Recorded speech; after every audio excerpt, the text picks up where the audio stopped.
T-cell differentiation and the development of MHC restriction. Let's start with T-cell differentiation.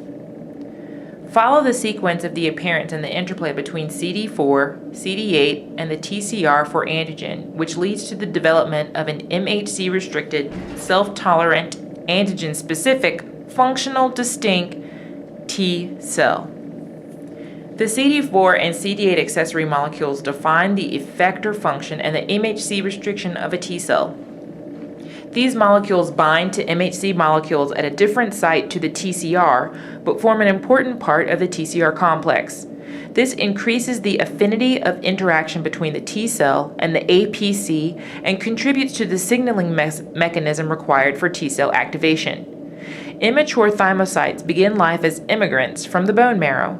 When they arrive in the thymus, these precursors do not express CD4, CD8, or TCR. Since these precursors do not express either CD4 and CD8, they are called double negative cells.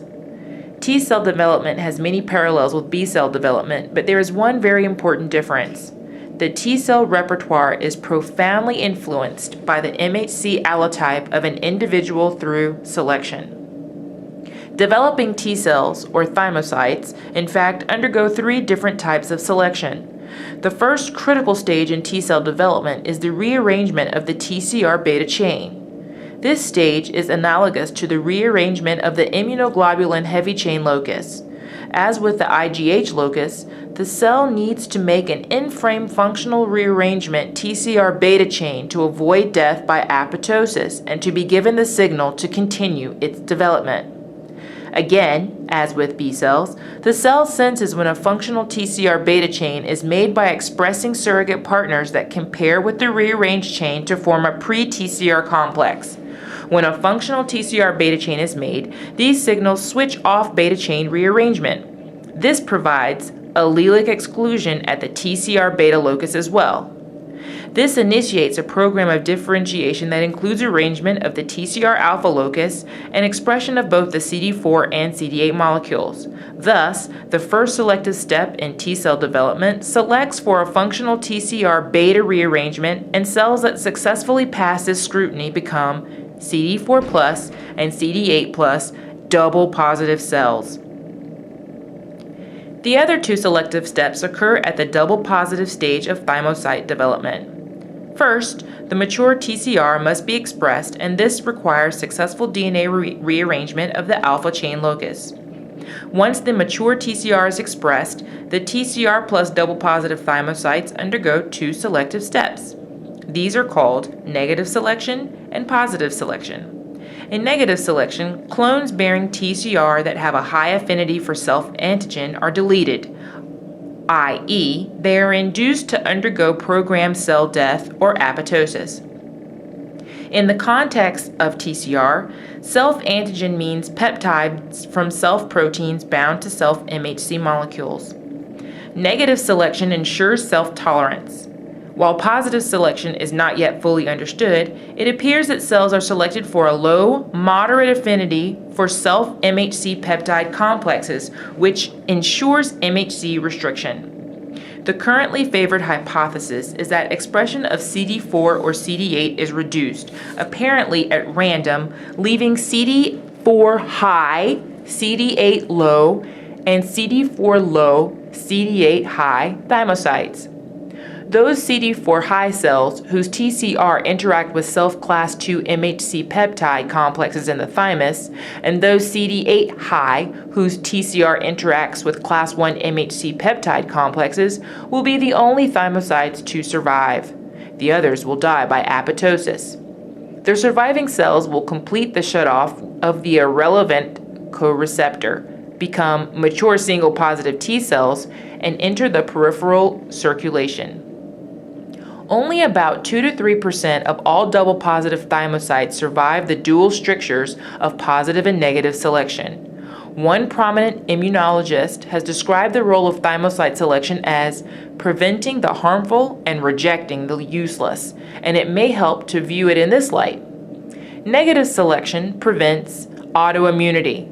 Positive selection ensures that the peripheral T cells will be useful, since cells that cannot recognize foreign antigen peptides bound to self-MHC cannot become activated in the periphery.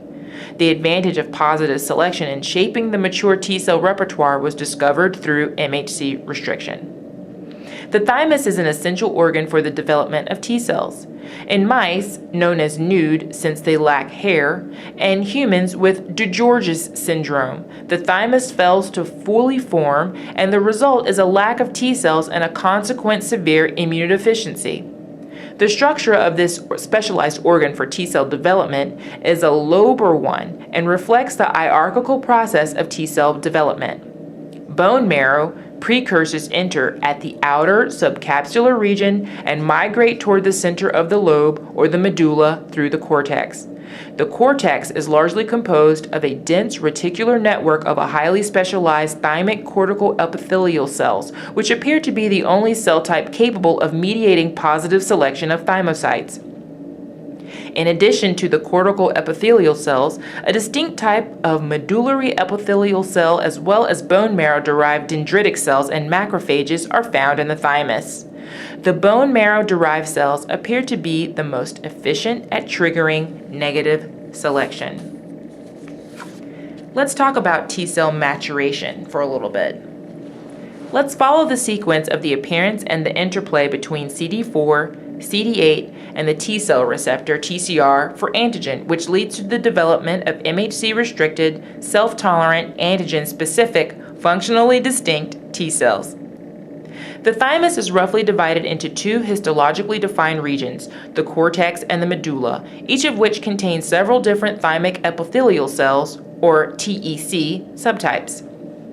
Bone marrow hematopoietic T-cell precursors enter the thymus near the corticomedullary junction and begin an extremely ordered differentiation process that is coupled to migration through the thymic stroma toward the subcapsular epithelium.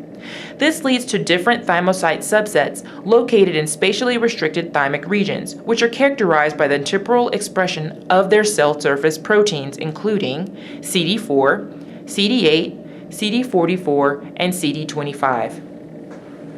Early thymocytes are CD4 negative, CD8 negative, otherwise known as double negative or DN, and can further be divided into DN1, DN2, DN3, and DN4 stages based on their expression of CD44 and CD25. The thymic cortex can be divided into four regions. Region 1, the corticomedullary junction, is the entry site into the thymus and includes uncommitted progenitors. They express CD44 plus, CD25 minus, CD4 minus, CD8 minus, double negative 1 or DN1 cells. In region 2, cells differentiate to the DN2. Their cell expression is CD44 plus, CD25 plus, CD4 minus, CD8 minus. In this stage, they experience a proliferative clonal expansion and lose the potential to become B cells or NK cells. In region 3, also known as DN3, the cell surface proteins are expressed such as follows: CD44 minus, CD25 plus, CD4 minus, CD8 minus. CD44 minus, CD25 plus, CD4 minus, CD8 minus. These cells commit to the T-cell lineage and the onset of TCR beta chain rearrangement occurs. The two T-cell lineages, alpha beta and gamma delta, diverge at or before this stage. In region 4, also known as DN4, cells transition from DN to CD44 negative, CD25 negative, CD4 plus, CD8 plus double positive or DP cells. DP thymocytes also are the first population to express the alpha beta TCR and CD3. At the DP stage, the cell's fate is determined.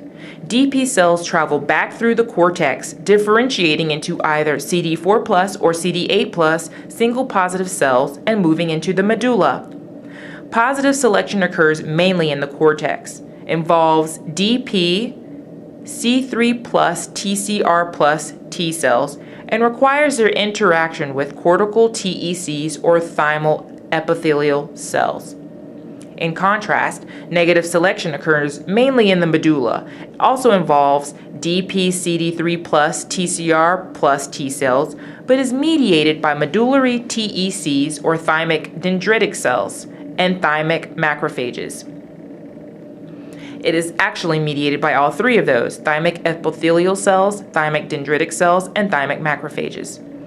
Selection allows only a small percentage, about 3%, of cells with functional receptors that are not self-reactive to pass this gauntlet.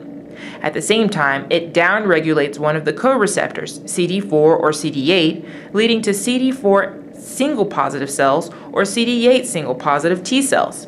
The successful medullary single positive cells that have completed differentiation egress to the periphery to circulate as mature T cells.